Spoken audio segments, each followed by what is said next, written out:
Welcome to the Pomerantz Mentor presented by ProScan, and today's vignette, the last in our wrap-up of hand and wrist vignettes for the time being, is on tunnel syndromes and that of Guyon's Canal. Most people wonder, well, what is Guyon's Canal? Well, it's a canal. It's located in the wrist, in the ulnar aspect of the wrist, and it's a fibro-osseous tunnel bounded by the pisiform bone, the hook of the hamate, the hypothenar muscles, and a superficial flexor retinaculum, an ulnar aponeurosis, if you will, that is given a relatively fancy name. Within that arch sits the ulnar nerve, artery, and some veins. Let's have a closer look. I think I'll put my glasses on for this look. We're going to drill down deeply into Guyon's Canal and start proximally. We see the ulnar nerve as it begins to split into its superficial sensory and deep motor branches. The ulnar artery, slightly larger with dark signal intensity flow void, in some respects mimicking in its signal that of a tendon. The blue arrows indicate the presence of ulnar veins, and the flexor carpi ulnaris is highlighted with a black arrow adjacent to the intermediate signal intensity muscle. The neurovascular bundle, as it should be, is surrounded by fat. Just to get you oriented, there's your radius, there's your ulna, in a short axis, axial type view.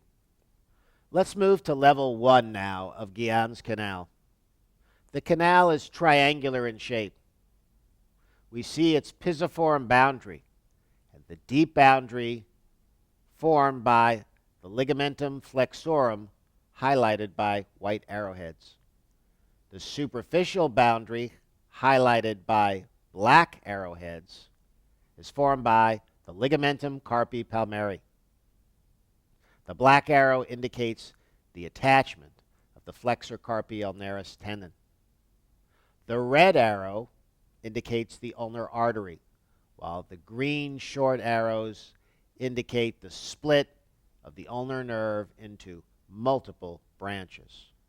Let's go a little more distal, shall we? At the middle level, between the pisiform and the hamate, the ulnar nerve assumes a more deep position.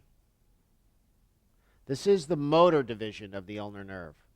The sensory division, highlighted with a yellow arrow, is more superficial. And this is true of most sensory and motor splits throughout the body. The sensory tends to be more superficial, the motor more deep.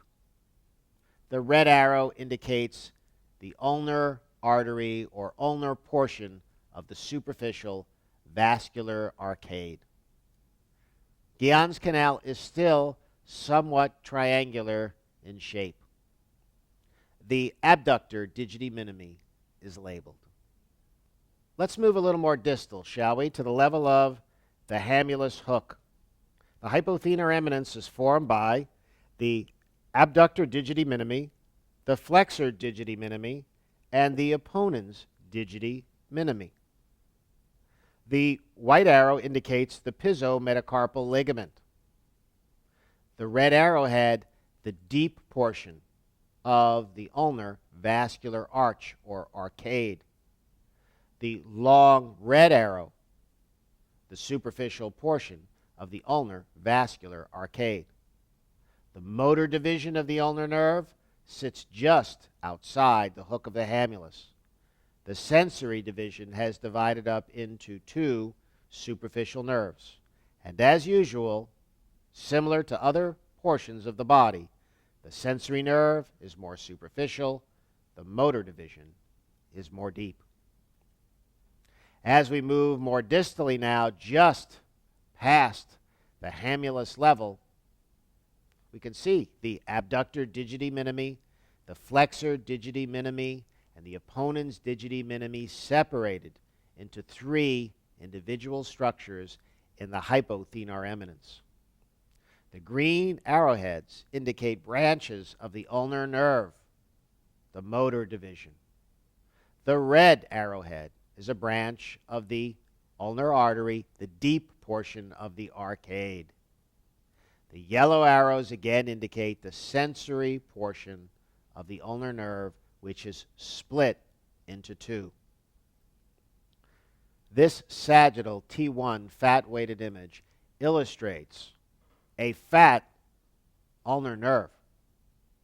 The nerve should be only a few millimeters in its antero-posterior dimension, yet this one is diffusely thickened, not unlike any other friction neuropathy elsewhere in the body, like Morton's neuroma between the metatarsals of the foot.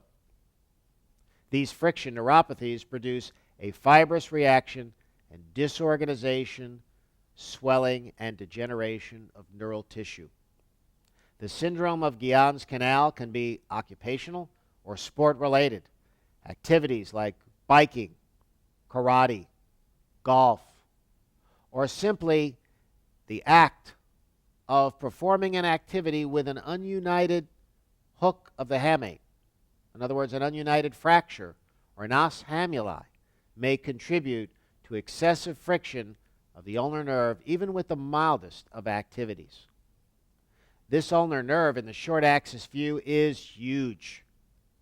Remember, you saw examples of the motor and sensory divisions of the ulnar nerve. Remember their size only a few slides ago? Look at the size of this ulnar nerve.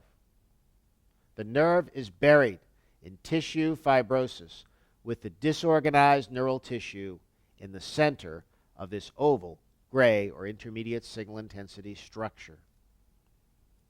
Another phenomenon that can contribute to ulnar nerve neuropathy and the palpation or the sensation of a palpable mass is an aneurysm or a pseudoaneurysm in the ulnar arch.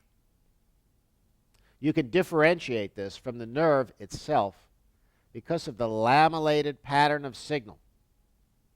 Dark signal around the outside, the wall of the aneurysm or pseudoaneurysm. Intermediate signal intensity representing fibrin and fibrous tissue, and high signal intensity in the center, clot.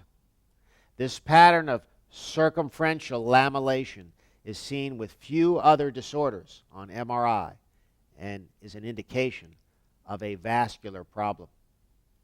The CT scan with contrast infused shows occlusion of the ulnar arch, and a thrombus fills the ulnar aneurysm or pseudoaneurysm and prevents contrast from filling it.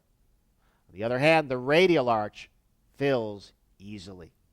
While this patient's CAT scan angiogram or CT angiogram demonstrates occlusion of the ulnar artery due to the non-filled aneurysm and the superimposed bony anatomy, just to give you a feel for where you are anatomically, compare this with the normal arch on an MRA following contrast administration or injection in the contralateral arm. And then with tourniquets, we release them on this arm to produce a diagnostic quality angiogram showing the radial and the ulnar arch in the arterial phase, and then we simply scan again without another injection, showing the later arterial and early venous phase. So this concludes our discussion of the syndrome of Guyon's canal. Like all other friction neuropathies, it results in fibrosis and scarring around the nerve, making the nerve appear enlarged. We talked about the anatomy of Guyon's canal with the deep motor and superficial sensory branches of the ulnar nerve. There's often more than one sensory branch, and we highlighted the position of the deep and the superficial ulnar arcade and showed you an example of the hypothenar hammer syndrome that occurs due to repetitive impaction and may result in a clotted aneurysm or pseudoaneurysm. Thanks and have a great day.